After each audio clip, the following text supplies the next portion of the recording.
Huss, and I wanted to put in a quick comment on this. And so, in Honors World History, the students have an opportunity at the end of the year to either write a TED Talk, they give a TED Talk in class, or they have the opportunity to come up here on stage and give a TED Talk during the wind time in the auditorium.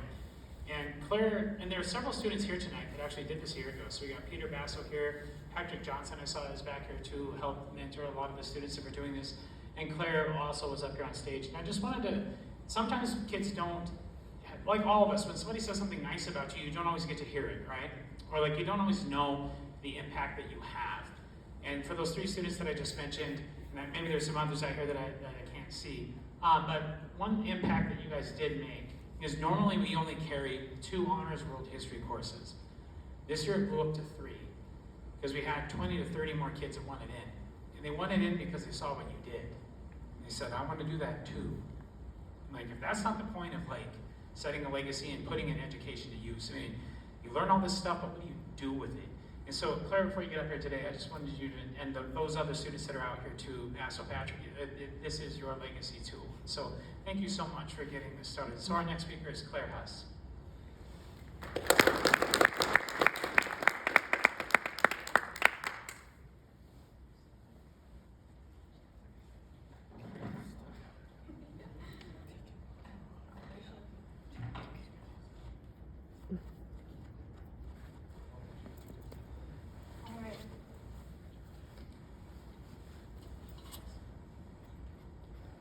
Okay, I'm not sure you can see me behind the podium, so I figured I'd come here. Like Mr. Schwartz said, I'm Claire Huss. I'm a senior here at Hill Murray this year, and this is my TED Talk. I'm dusting it off from sophomore year. I thought I'd bring it back. So I'd like all of you to think to yourselves about what you think the most valuable resource in the world to be. You might be thinking of oil, of gold, diamonds, maybe water. But if you're thinking that, I have to disagree with you. I believe that the most important and valuable resource in the world, as well as the most underutilized, are women. Let's go to an example in history. In World War II, as you can see, I'm sure you're all familiar with Rosie the Riveter. The United States utilized the women who were at home while their husbands were away at war to assist in the war effort. Without these women working in America, we could not have won the war. We would not have had all the arms, all the effort, and all of the morale that these women provided for us. On the other hand, you see propaganda from Germany, clearly showing what they believe a woman's place to be. You stay at home and you tend to your family, you stay with the children while the men fight off at war. Didn't exactly end well for the Axis powers. Next, I'm going to direct you to this study conducted by Texas A&M. On the x-axis, you'll see a fragility index score out of 120, with 0 being not fragile, completely stable, and 120 being unstable. What constitutes fragility in a country is poverty, quality of life, proximity to war. And on your y-axis here, you'll see how a country is affected by patrilineal or fraternal syndrome scale. Patrilineal being that the power in the country is handed down through a male bloodline. 0, again, being the least sexist, while 16 the most.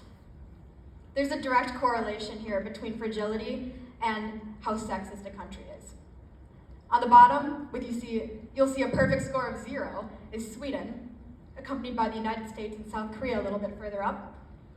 But on the other end, toward the 16 mark, you see South Sudan, Yemen, Somalia, Afghanistan, countries that are frequently involved in world conflict and deemed more fragile than other countries. So what's the solution to this? Where do we go from here? Now that we know that this is clearly something that's impacting countries, how do we solve it?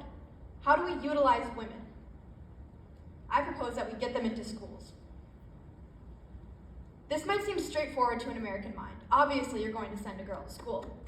But it's a way more complex issue than it appears on the surface. For example, in rural India, women have to walk miles every day with vases on their head to provide for their family, to get water. So then the issue of not being at school becomes more than just prejudice. It becomes an issue of infrastructure. There's no modes of transportation to get from one place to another fast enough where you would even have time to go to school, let alone disappoint your entire family by not providing water for the day.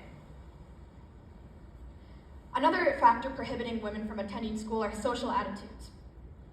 If a country sees a woman as no more than a housewife or a future mother, why would they go through the work of putting them in school?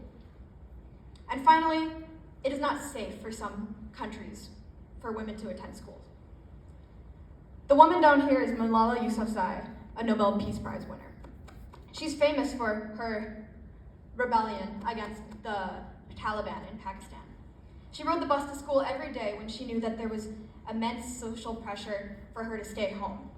She was so committed to her cause that she was willing to take a bullet to the head. Survived. A quote from her that stood out to me was that extremists have shown what frightens them the most, a girl with a book. A woman who wields the weapon of knowledge is sure to defeat anything that stands in her way. You can tell by what lengths these extremist groups go to prevent them from going to school. There is power in knowledge, and they do not want women to be able to yield it. The biggest thing that these women need to know is that they can do amazing things. They are capable of more than what is expected of them.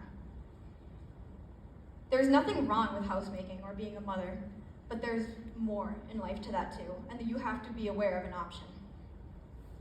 Through education, women bring new perspectives to conversations. They challenge authority that oppresses them, and ultimately, they have the power to change the world. Thank you.